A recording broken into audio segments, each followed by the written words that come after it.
Bonjour frères et sœurs, que la grâce et la paix du Seigneur Jésus-Christ vous soient accordées. Et nous allons prier. Nous disons gloire à toi Seigneur pour ce matin. Nous prions que Seigneur tu touches le plus grand nombre qui regarde cette vidéo et que la gloire te revienne au nom de Jésus-Christ. Amen. Il y a une vie après la mort. La vie ne s'arrête pas. Il y a une vie après la mort. Donc, ceux qui sont dans l'ignorance, c'est panique. Mais nous qui sommes dans la lumière en Jésus-Christ, nous savons qu'après cette vie, il y a une autre vie. La vie avec Christ. Nous allons avoir des textes de base qui se trouvent dans Luc chapitre 23, à partir du verset 39 jusqu'à 43. Je fais la lecture.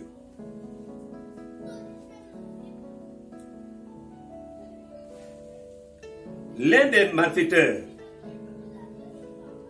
crucifiés le jour-là avec Jésus disait: n'es-tu pas le Christ?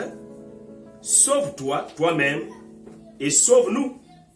Mais l'autre le reprenait en disant: ne crains-tu pas Dieu, toi qui subis la même condamnation?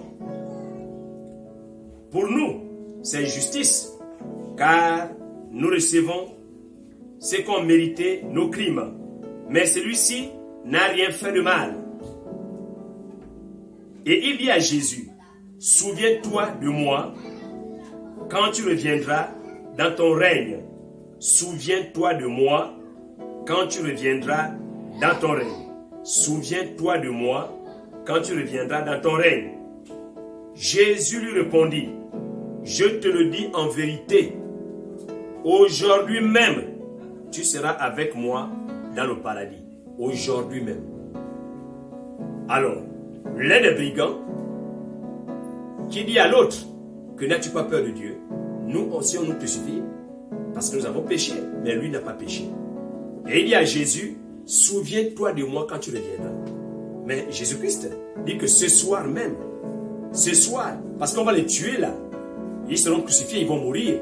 Mais pour nous qui les voyons crucifiés, on pense que c'est fini. Non, Jésus révèle que tout à l'heure là, ils vont nous crucifier, il n'y a pas de problème. Mais tout à l'heure, aujourd'hui même, tu seras, toi là qui crois, tu seras avec moi dans le paradis.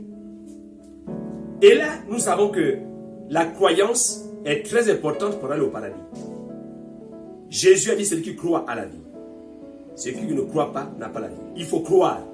Donc, il y a une vie après cette vie. Donc, la mort n'est qu'un passage. La mort n'est qu'un passage. Mais aussi, il y a la possibilité de parler. Nous avons des textes dans Luc, par exemple, chapitre 16, à partir du verset 19, où nous avons le riche et le pauvre. Donc, l'autre mène sa brillante vie, il ne craint pas Dieu. Mais l'autre, dans sa galère, dans ses misères, craint Dieu. Et la Bible nous dit que le riche mourut. Le pauvre d'abord est mort, il fut porté par les anges dans le sein d'Abraham. Et le riche aussi est mort, il fut enseveli. Mais là-bas, le riche lève les yeux et il voit Lazare au loin. Tous ceux qui meurent changent de paradigme. C'est une question de dimension. Quand on quitte cette terre, on change de dimension. Mais attention, nous sommes dans la même dimension, dans le sens où la dimension d'après la mort, mais on n'est pas dans la même place.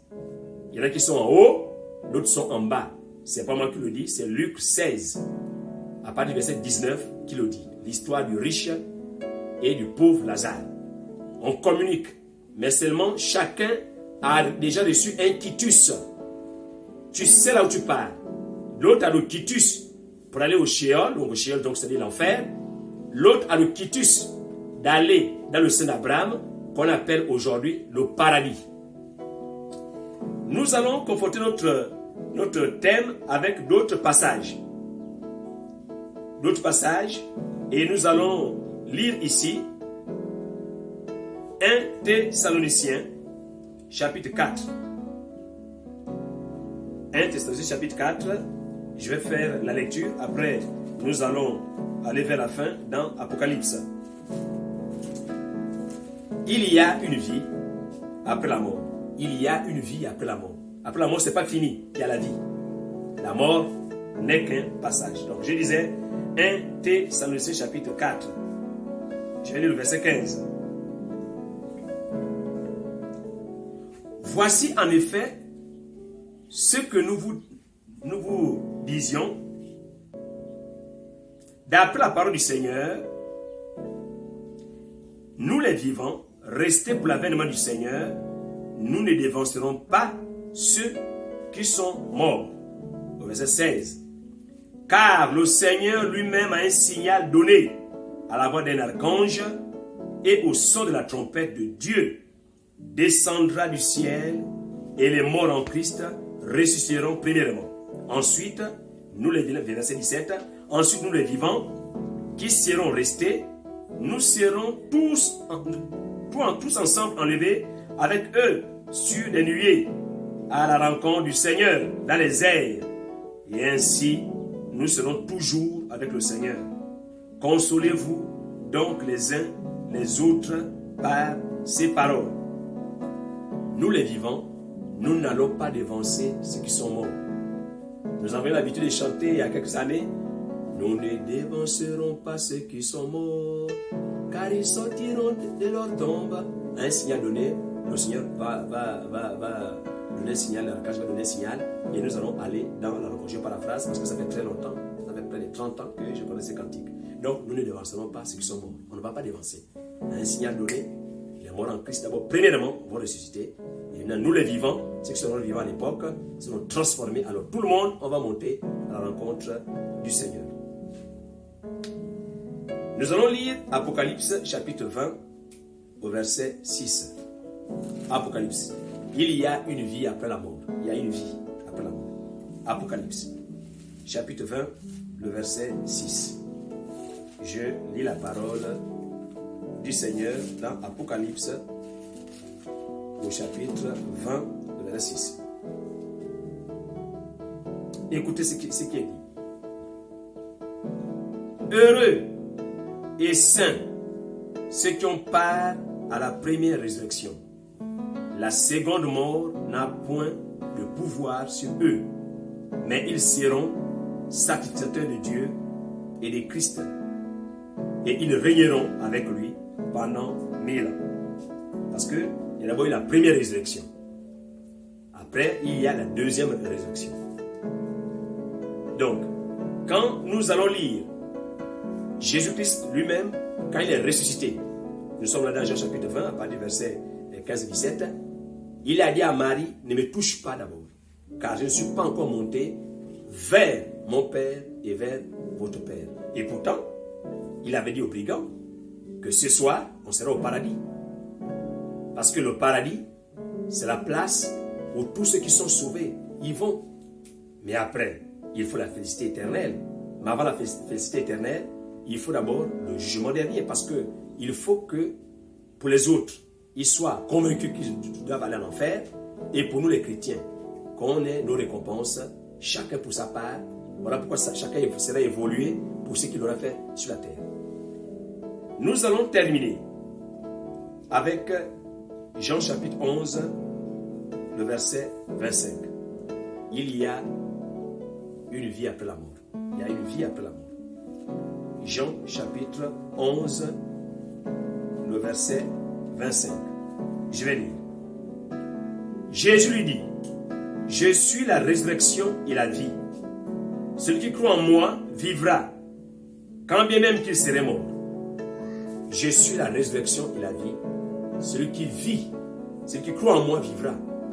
Croire en Jésus, servir le Seigneur, prendre son baptême, payer ses dîmes, ses offrandes, prier, avoir son culte personnel, évangéliser, travailler pour le Seigneur avec empressement, avec crainte et tremblement, croire en lui, attraper le Seigneur, sceller sa parole dans le cœur, afin de ne pas pécher contre lui. Il y a une vie après cette vie. Il y a une vie après la mort. Alors, si tu n'as pas encore Jésus, fais la prière que je suis en train de faire, parce que sans Jésus, tu vas mourir quoi, comme j'ai dit tantôt.